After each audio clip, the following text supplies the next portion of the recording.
Today I'm going to make some incidental music, and when you're watching a show, sometimes the music's invisible because it's integrated so well, but if you stop and you really listen, you'll kind of notice what instruments get used and how they sort of transition the scenes. And once you do that clear listening, it's very easy to replicate this kind of music.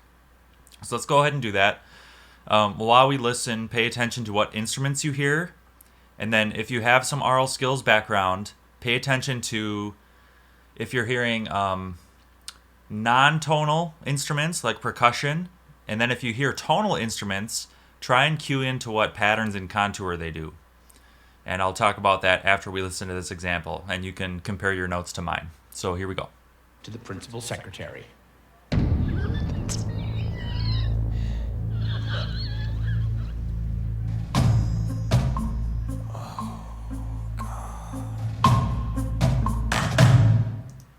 Cool. Okay. So there, I'm going to go with an overall feeling or mood. That one was a little bit ominous / tentative. Okay. It's accomplished with a tonal pattern, which is a string pizzicato. Dum, bum, bum, bum, bum. It's in A minor. And it's just tonic, minor third. Okay. So, and then other instruments we heard, opening triangle to signal the entry of the music. The triangle rang out.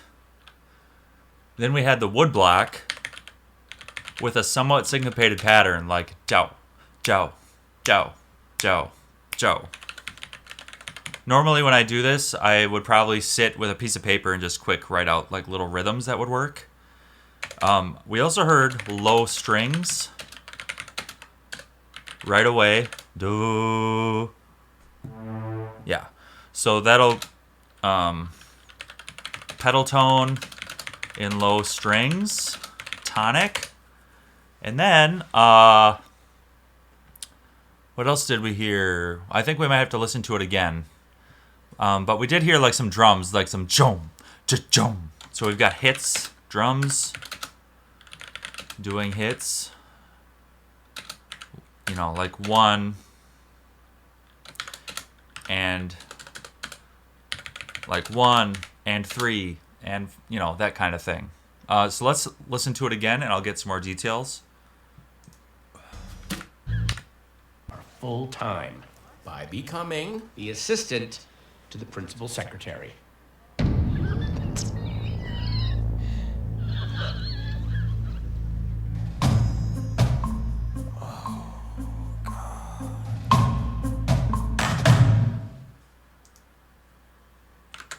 Okay, we got wood block was half notes.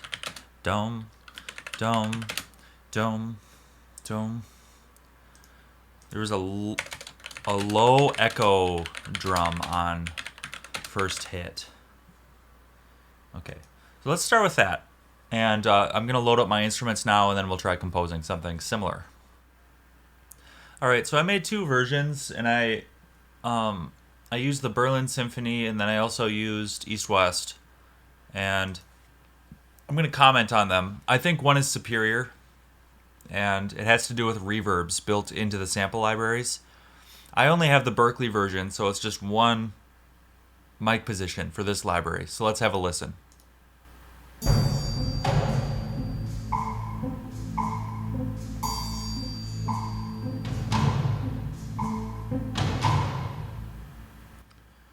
I added like kind of a shaker thing in there. I don't know. I think it sounds pretty good, but because of the reverb, it sounds too moody, or it sounds too like cinematic.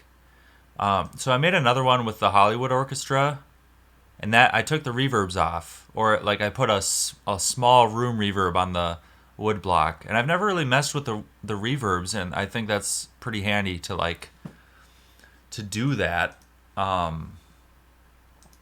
You know, like with the wood block, instead of it being a huge hall, I just put a drum room on it, and it seemed to just, you know, take it out of your face a little bit. But let's listen to this one, and I'll see what I think.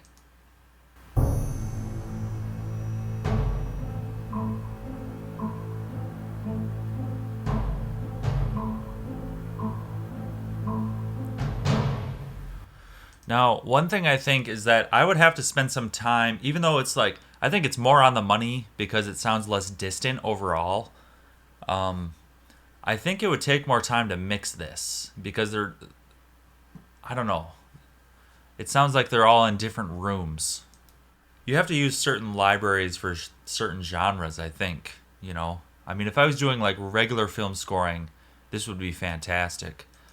But I think if I was doing incidental music for a TV show, I'd maybe use East-West library and then just spend a little more time on mixing and putting everything in the same room. Just for the fun of it, I'm going to throw a reverb on the master, and let's see if that helps glue things together just a little bit.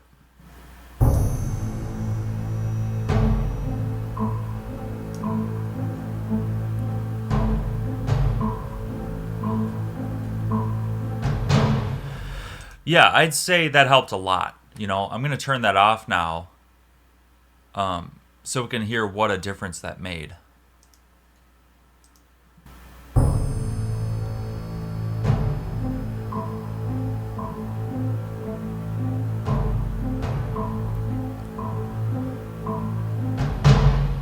Yeah, I think it's just perfect how throwing a reverb on that really helps the East-West library come together a little bit.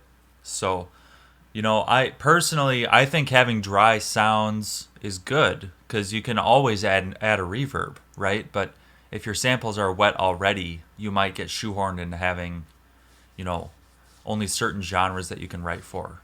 Cool. I hope some of the ideas I outlined are helpful, and see you next time.